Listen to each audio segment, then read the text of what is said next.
جی السلام علیکم ورحمۃ اللہ وبرکاتہ۔ آج 4 نومبر سوموار کا دن 2024 کا سال ہمیشہ یاد رکھا جائے گا پاکستان کی تاریخ میں۔ آج جو کچھ ہوا وہ گزرے کل تک سوچا بھی نہیں جا سکتا تھا، وہم و گمان میں بھی نہیں تھا۔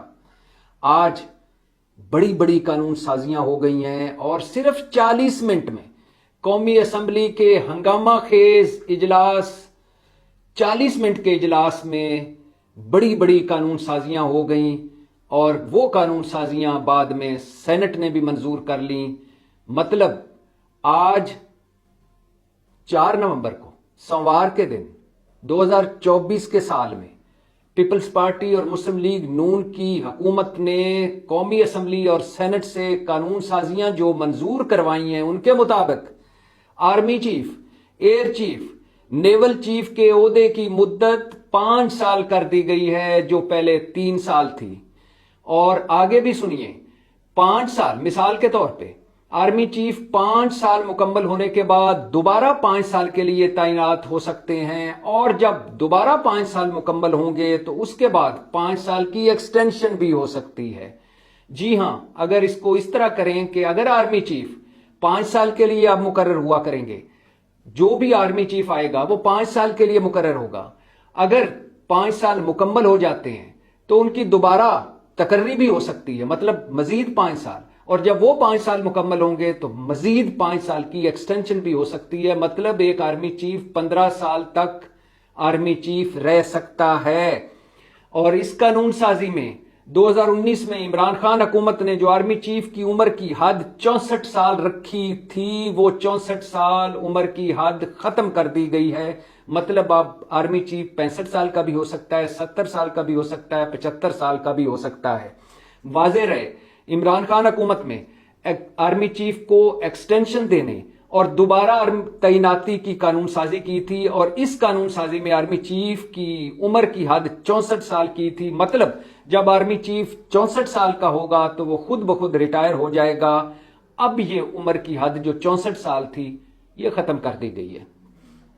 مطلب اگر آسان لفظوں میں کہوں کہ اس وقت آرمی چیف ہیں جنرل عاصم منیر، ان کے 2 سال ہو گئے ہیں، اب وہ 3 سال مزید آرمی چیف رہ سکیں گے، اور اس کے بعد ان کی دوبارہ 5 سال کے لیے تعیناتی بھی ہو سکتی ہے، اور اس کے بعد ان کی 5 سال کے لیے ایکسٹینشن بھی ہو سکتی ہے۔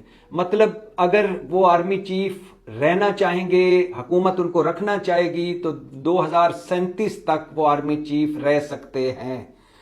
اور یہی نہیں قانون سازی ہوئی، اس کے علاوہ بھی ایک قانون سازی ہوئی ہے، بلکہ 2 قانون سازیاں ہوئی ہیں۔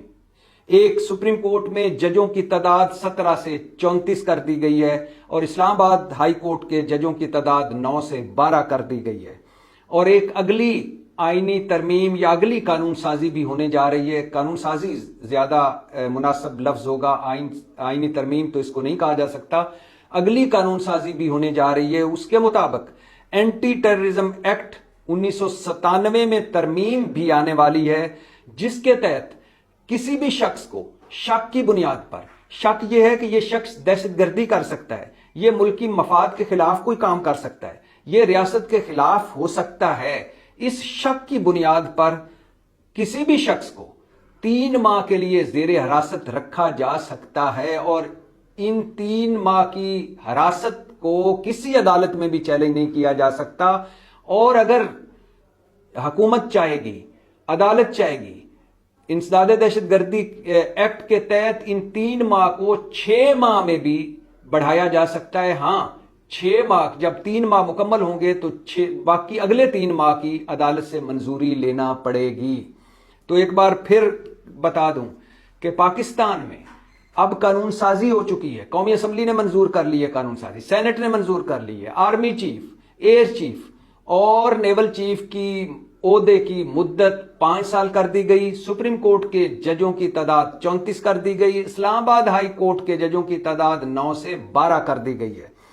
اور اس کے علاوہ بھی ایک ترمیم ہوئی ہے، بلکہ یہ ایک آرڈیننس آیا تھا، supreme court practice and procedure ordinance, اس کو قانون سازی کا درجہ دے دیا گیا ہے، اور اس میں 2 حصے ہیں۔ ایک حصہ ہے آئینی بینچ کا، اور اس کو آج سے جس طرح کے اس آئینی بینچ کے اختیارات دیکھے اور سنے جا رہے ہیں، اس آئینی بینچ کو آپ آئینی عدالت کہیں، ایک علیحدہ عدالت کہیں تو زیادہ مناسب ہوگا۔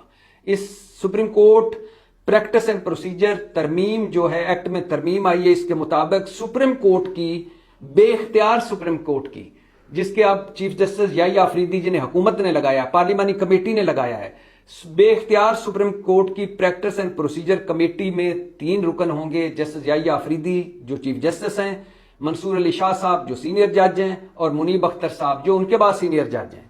لیکن جب آئینی بینچ کی طرف آئے گا، جو آئینی بینچ کو کمیٹی چلائے گی، اس میں سپریم کورٹ کا چیف جسٹس ہوگا، مطلب جسٹس یحییٰ آفریدی ہوں گے، سینئر جج ہوں گے، مطلب منصور علی شاہ صاحب بھی ہوں گے، اور آئینی بینچ کا جو آئینی بینچ بنے گا اس کا سب سے سینئر جج اس کا تیسرا رکن ہوگا۔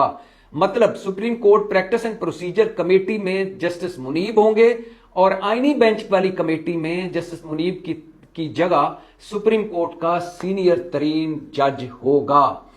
مطلب اب 34 جج ہوں گے سپریم کورٹ کے، اور ان 34 ججوں میں 17 جج موجود ہیں اس وقت، مطلب 17 مزید جج لگائے جائیں گے۔ اور یہ 17 مزید جج کون لگائے گا؟ پارلیمنٹ۔ پارلیمنٹ مطلب حکومت، حکومت مطلب آصف علی زرداری، بلاول بھٹو، نواز شریف اور شہباز شریف۔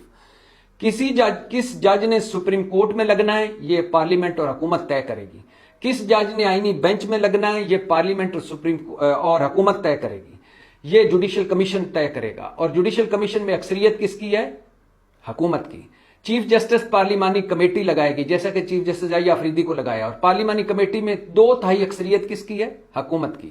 مطلب عدلیہ پارلیمنٹ کے انڈر، مطلب آئینی بینچ الگ، عدالت، آئینی بینچ ایک طرح کی ایک الگ عدالت ہوگی جس کا نام تو آئینی بینچ ہے، مگر وہ آئینی عدالت ہوگی، اور وہ سپریم کورٹ سے زیادہ بااختیار ہوگی۔ اس میں سیاسی مقدمے جائیں گے، آئینی مقدمے جائیں گے، پاکستان کے اہم مقدمے جائیں گے۔ اس کے پاس از خود نوٹس لینے کا اختیار ہوگا، اس کے پاس حکومت کو ایڈوائز کرنے کا اختیار ہوگا، اور سپریم کورٹ صرف سول اور فوجداری مطلب سول اور کرمنل کیس سن سکے گی، ان کیسوں کا فیصلہ کر سکے گی۔ مطلب اب اگر میں آسان لفظوں میں کہوں تو تینوں سروسز چیف کے عہدے کی مدت بڑھا دی گئی ہے، 3 سے 5 سال کر دی گئی ہے۔ چیف الیکشن کمشنر سکندر سلطان راجہ کو بھی انڈائریکٹ ایکسٹینشن مل گئی ہے، اور ایک اس میں سے فارغ ہو گئے ہیں، وہ ہیں جسٹس قاضی، ان کو نہ ایکسٹینشن مل سکی، نہ وہ آئینی بینچ میں لگ سکے۔ ہو سکتا ہے کسی دن وہ پتلی گلی یا کسی چور دروازے سے آئینی بینچ کے جج لگ جائیں یا آئینی بینچ کے سربراہ لگ جائیں، لیکن ابھی تک وہ آؤٹ ہیں۔ سپریم کورٹ بے اختیار ہو گئی ہے، اور چیف جسٹس حکومت لگائے گی آئندہ سے سپریم کورٹ کا، آئینی بینچ، آئینی عدالتیں حکومت بنائے گی، مطلب جج حکومت لگائے